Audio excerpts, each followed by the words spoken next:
오늘은 주연 후 두 번째 주일입니다. 지난 한 주간 세상을 비추는 빛의 삶을 살다가 하나님을 예배하러 오신 모든 성도들 위해 주님이 주시는 은혜와 평강이 함께 하시기를 주님의 이름으로 축원합니다. 이스라엘의 첫 번째 왕은 사울입니다. 사울이 블레셋과의 전쟁을 앞두고 있습니다. 이렇게 보니까 블레셋 군대가 먼저 진을 유리한 곳에 쳤고, 우리도 이제 싸우러 나가야 되는데 사무엘 제사장이 오지를 않습니다. 왜냐하면 전쟁에 나가기 전에 반드시 제사장을 모시고 제사를 드린 후에 그리고 전쟁에 참전해야 되는데, 이 기다려도 제사장은 오지 않고 백성들은 두려움에 떨며 하나둘 흩어지기 시작합니다. 그래서 사울이 양을 가져와라, 소를 가져와라. 그래서 번제를 드려버립니다.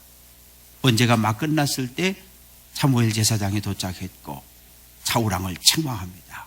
당신이 망령된 행동을 했습니다. 하나님이 어느 날 사울에게 아말렉을 쳐서 그들을 모두 죽여라. 남자, 여자, 노인, 아이, 가축들까지 모두 다 죽여라. 이렇게 명령을 하십니다. 그런데 사울은 하나님 말씀에도 불순종합니다. 아말렉 왕 아각을 포로로 사로잡고, 그리고 비실비실하고 병든 소와 양은 다 죽여버리고 아주 실하고 좋은 양과 소는 다 살려가지고 끌고 왔습니다. 하나님 말씀에 불순종하는 사울을 보며 하나님은 후회하셨고, 그리고 마침내 사울을 버리십니다. 다윗이 블레셋과의 전쟁에 참전했다가 골리앗 장군을 물맷돌로 쳐 죽입니다. 전쟁에서 승리하고 돌아올 때 여인들이 거리로 막 몰려 나옵니다. 노래합니다. 춤춥니다. 그러면서 막 외치는 거예요. 그런데 여인들의 외침 가운데 단 한마디 말이 이 사울의 가슴을 꽉 찔렀습니다. 사울이 죽인 자는 천천히요, 다윗이 죽인 자는 만만이로세. 사울 왕은 전쟁에 나가 1000명을 죽였는데 다윗은 10,000명을 죽였다는 거예요. 그 말을 듣고 사울 왕이 기분이 대단히 상했고, 기분이 상한 정도가 아니라 다윗, 백성들의 마음이 다윗에게로 향했구나라고 하는 것을 확인하고 다윗을 죽이려고 합니다. 이때부터 다윗은 살기 위해 도망가고 사울은 죽이겠다고 쫓아가고, 한두 달 그러고 만 것이 아니라 무려 10년 동안을 쫓고 쫓기는 삶을 삽니다. 전국에 지명수배가 됐고 이스라엘 땅 어디에도 숨을 곳도 없고 숨겨주는 사람도 없습니다.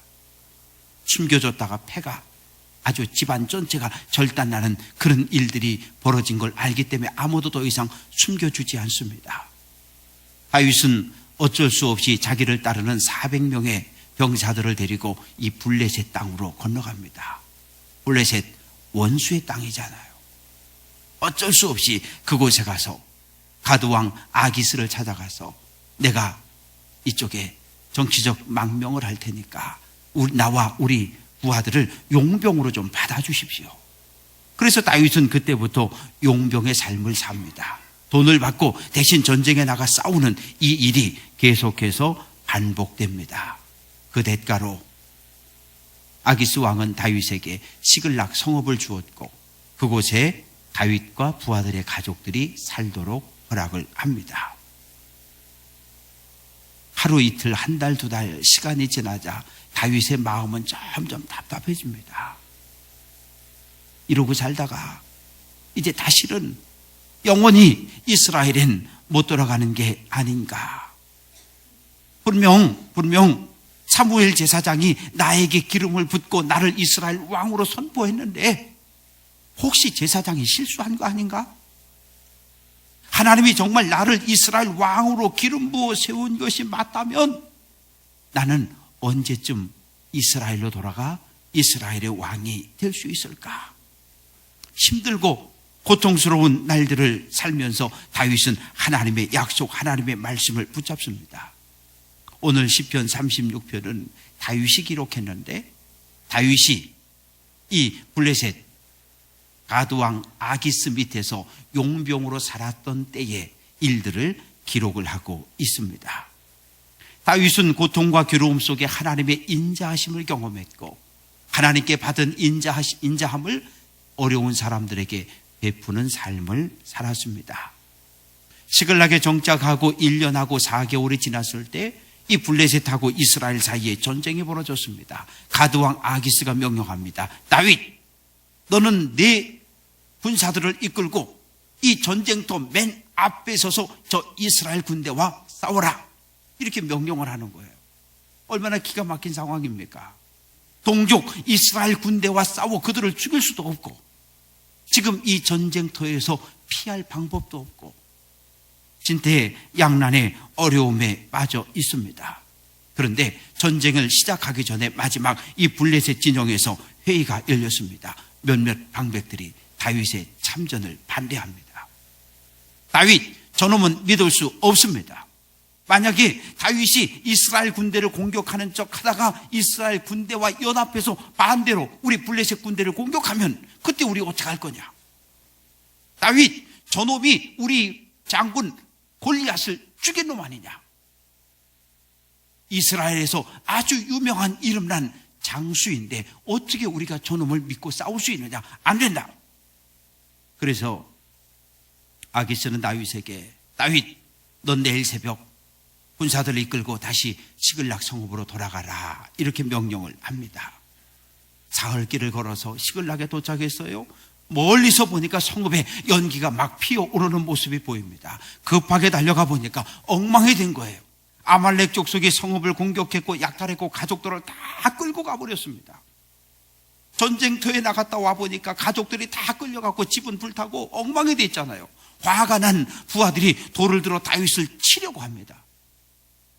그러나 다윗은 그 자리에서 하나님께 무릎 꿇습니다. 하나님, 지금 아말렉 군대를 쫓아가면 따라잡을 수 있겠습니까? 하나님은 쫓아가라, 반드시 따라잡고 도로 다 찾을 것이다. 응답을 받습니다. 쉴 틈도 없이 병사들을 이끌고 다시 아말렉 군대를 쫓아가는 겁니다. 부솔 강가에 이르렀을 때 말도 지치고 사람도 지칩니다. 지친 사람들 그곳에 쉬게 하고 다시 강을 건너 계속 추격합니다. 저들이 왜 우리 성읍을 공격했단 말인가?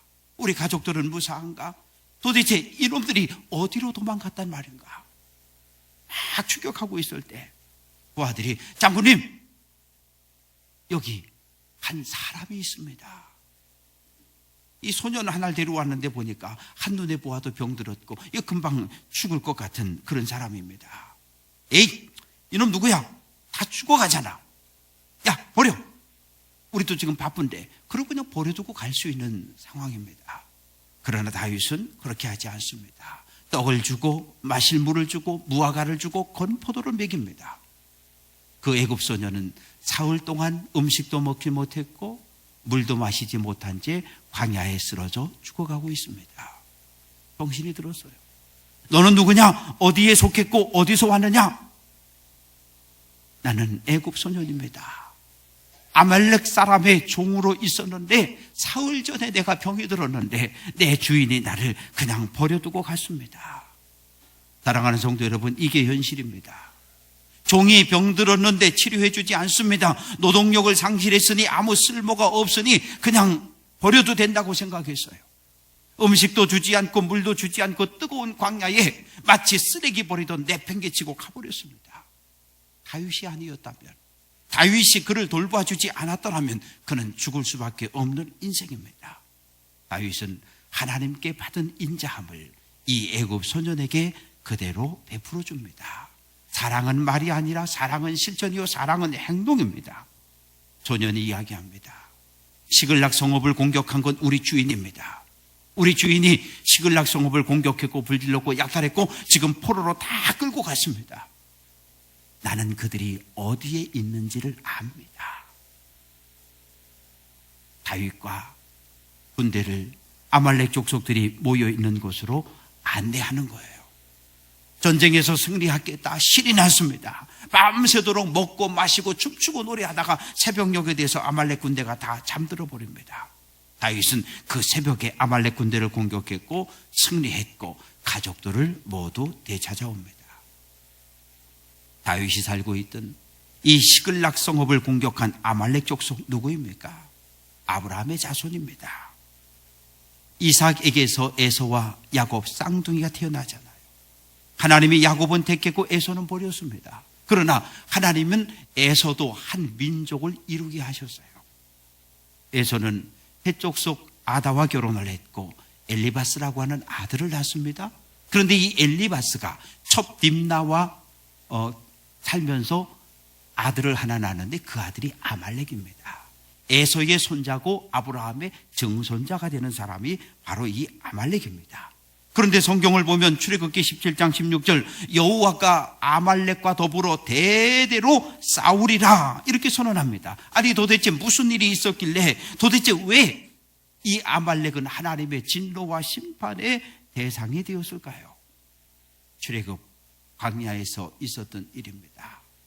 애굽을 탈출한 이스라엘 백성들이 홍해를 건너 르비딤에 도착했는데 광야에서 가장 필요한 건 물인데 르비딤에 도착을 했는데 물이 없는 거예요. 백성들이 모세에게 불평합니다. 하나님을 원망합니다. 애굽에 물도 많은데 왜 이곳에 끌려내서 왜 이곳에서 목말라 죽게 하느냐고.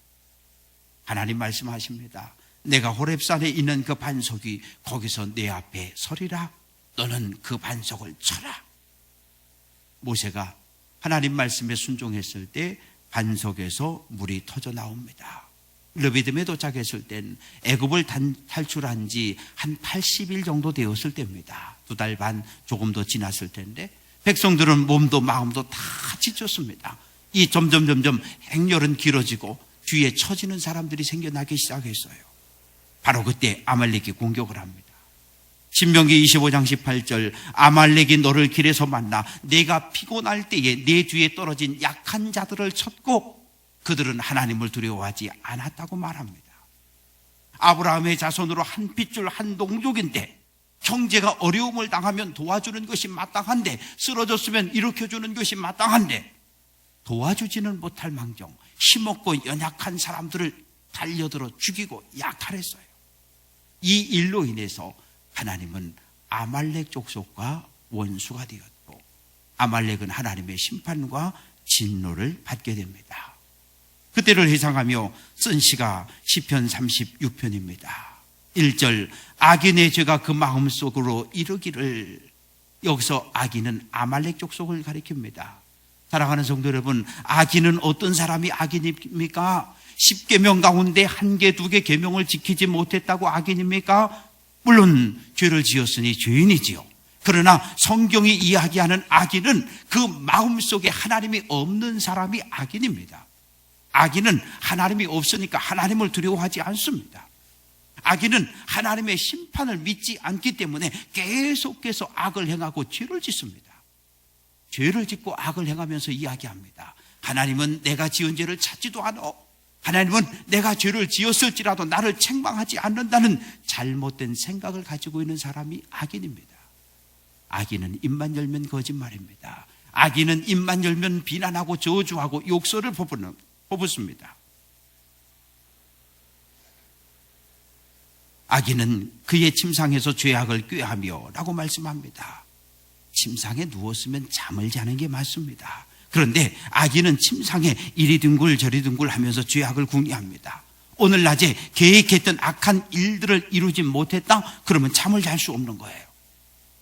잠언 4장 16절 그들은 악을 행하지 못하면 자지 못하며 사람을 넘어뜨리지 못하면 잠이 오지 않는다. 이렇게 말씀합니다. 악인은 잠자리에 누워서도 악을 계획합니다. 밥을 먹으면서도 악을 계획합니다. 그리고 집을 나서면 악을 행하는 사람입니다. 사랑하는 성도 여러분, 하나님은 악인의 뜻이 이루어지지 못하게 하시는 분이십니다. 하나님은 악인들의 계획을 바람에 나는 겨와 같이 허무하게 만드십니다. 악인은 하나님의 심판을 피할 수 없고 결국 망할 수밖에 없습니다. 오늘 우리는 누구입니까? 악인입니까? 아니요. 우리는 의인들입니다. 창세기 6장 9절 노아는 의인이요 라고 말합니다. 어떻게 노아가 의인이 될 수 있습니까?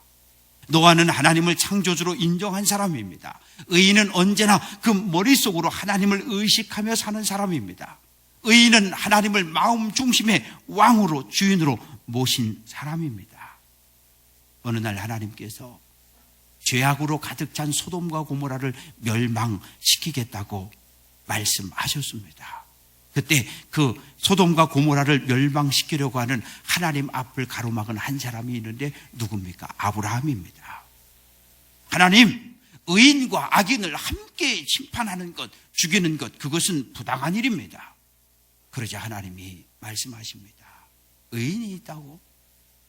하나님, 소돔과 고모라에 의인 50이 있으면, 45명이 있으면, 40명, 30명, 20명, 10명이 있다면 어떡하시겠습니까? 그래? 10명이 있으면 심판 안 할게. 그러나 소돔과 고모라에 의인 10명이 없었고 결국 멸망당하고 맙니다. 사랑하는 성도 여러분, 아브라함의 삶을 사시기를 주님의 이름으로 축원합니다.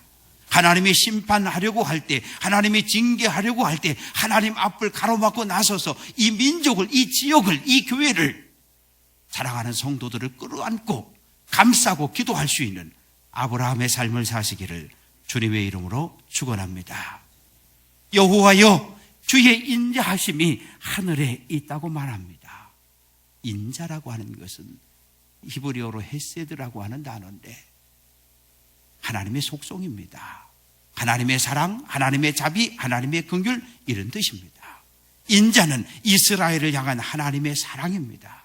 이스라엘을 보십시오. 틈만 나면 우상 숭배합니다. 틈만 나면 말씀에 불순종합니다. 그러면 이스라엘 백성이 우상 숭배하고 죄지을 때마다 하나님께서 매로 때리셨습니까? 아니요. 수십 번, 수백 번 범죄하고 돌아서도 하나님 참고 기다리셨어요. 그것이 하나님의 사랑입니다. 그 하나님의 사랑을 인자라고 말합니다. 하나님 말씀을 순종하십시오. 하나님 말씀에 순종하면 복을 받습니다. 이것이 성경의 가르침입니다. 하나님의 말씀에 불순종하면 저주를 받습니다. 그런데 저주 또한 하나님의 사랑의 또 다른 표현이고 방법입니다. 하나님의 말씀에 불순종하면 하나님 때리시잖아요. 그런데 때리는 게 죽으라고 때립니까? 아니요. 매 맞고 죄를 뉘우치고 회개하고 돌아오기를 기대하는 마음으로 때리시는 겁니다. 하늘이 높고 넓은 것처럼 우리 생각으로 하나님의 사랑을 측량할 수 없습니다. 내 삶의 경험과 내가 가진 지식으로 우리는 하나님의 정의와 심판을 계산할 수 없습니다. 하나님은 사람뿐만 아니라 말씀으로 창조한 피조물들도 구원하시는 분이십니다. 여호와여, 주는 사람과 짐승을 구하여 주시나이다. 구하여 준다, 구원한다, 그런 뜻입니다. 사랑하는 성도 여러분, 왜 하나님이 우리를 사랑하셔야 합니까? 왜 죄를 지은 우리를 하나님은 멸망시키지 않고 구원하셔야 합니까? 이유는 딱 하나입니다. 우리에게 하나님의 형상이 있기 때문에 그래요. 하나님의 형상, 하나님의 모습이 우리 안에 담겨서 있기 때문에 하나님은 우리를 용서하실 수밖에 없고 하나님은 우리를 사랑하실 수밖에 없습니다. 하나님은 하나님의 말씀으로 창조한 피조물들의 탄식소리, 그들의 신음소리를 들으십니다. 오늘 이 땅에 많은 피조물들이 메시아의 오심을 기다리고 구원하심을 바라고 있습니다. 하나님의 인자하심은 하나님의 형상을 가진 우리들뿐만 아니라 말씀으로 창조되어진 모든 피조물들에게도 임하여집니다. 하나님이여, 주의 인자하심이 어찌 그리 보배로우신지요. 다윗은 하나님의 인자하심을 보배로 비유합니다. 보배란 무엇입니까? 그 무엇과도 바꿀 수 없는 아주 소중한 가치 있는 것을 말합니다. 다이아몬드 반지가 있습니다. 여기 구리 반지가 있어요. 그러면 사람은 다이아몬드 반지를 다 선택하는 겁니다. 이게 보배인 거예요. 그러나 어떤 사람에겐 구리 반지가 이게 보배입니다. 왜요? 첫사랑의 고백을 받았을 때, 처음 사랑한다는 말을 받았을 때 받은 선물이 구리 반지라고 한다면 다이아몬드 필요 없어요. 나에게 보배는 구리 반지입니다. 소유를 다 팔아도 아깝지 않은 내 생명과도 바꿀 수 있는 가장 소중한 보배는 무엇입니까? 예수 그리스도입니다. 고린도후서 4장 7절, 우리는 이 보배를 질그릇에 가졌다라고 말합니다. 예수 그리스도를 믿는다면 우리는 예수님을 믿는 성도답게 말하고 예수님을 믿는 성도답게 행동해야 합니다. 사람들이 주의 날개 그늘 아래 피합니다, 이렇게 고백하고 있습니다. 주의 날개 그늘 아래 피하는 사람들, 어떤 사람들입니까? 하나님의 인자하심을 경험한 사람들, 즉 의인을 이야기합니다. 하나님을 내 인생의 주인으로 인정한 사람들, 내 삶의 왕으로 인정한 사람들이 바로 주의 날개 그늘 아래 피할 수 있는 의인들입니다. 사랑하는 성도 여러분, 하나님은 우리 모두를 화천제일교회라고 하는 시냇가에 옮겨 심어 놓으셨습니다. 하나님은 우리 모두를 죄악으로 가득 찬 이 세상에서 우리를 건져서 교회 공동체 안에 들여 놓으셨습니다. 암탉이 병아리를 품듯이 하나님은 하나님을 왕으로 인정한 우리 모두를 품어주십니다. 오늘도 마귀는 우는 사자와 같이, 오늘도 악인들은 우리를 공격하지만 하나님은 우리를 보호하시고 지켜주십니다. 하나님의 날개 그늘을 떠나지 마십시오. 주님의 몸된 교회를 떠나지 마십시오.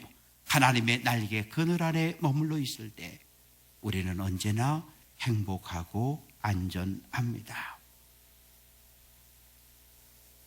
주를 아는 자들에게 주의 인자하심을 베푸시며 마음이 정직한 자에게 주의 공의를 베푸소서라고 말합니다. 하나님을 사랑하는 성도가 하나님을 아는 사람입니다. 그런데 머리로 지식으로 하나님을 아는 게 아니고 삶으로 경험으로 하나님을 체험한 사람들입니다. 하나님은 나의 창조주, 하나님은 나의 구세주, 예수 그리스도 그분이 내 삶의 주인임을 날마다 고백하는 성도 되시기를 주님의 이름으로 축원합니다. 예수님, 나는 생명의 떡이다 말씀하십니다. 하나님의 말씀을 먹을 때 우리의 영혼이 살찔 수 있습니다. 다윗은 생명의 원천이, 생명의 근원이 주께 있다고 말합니다.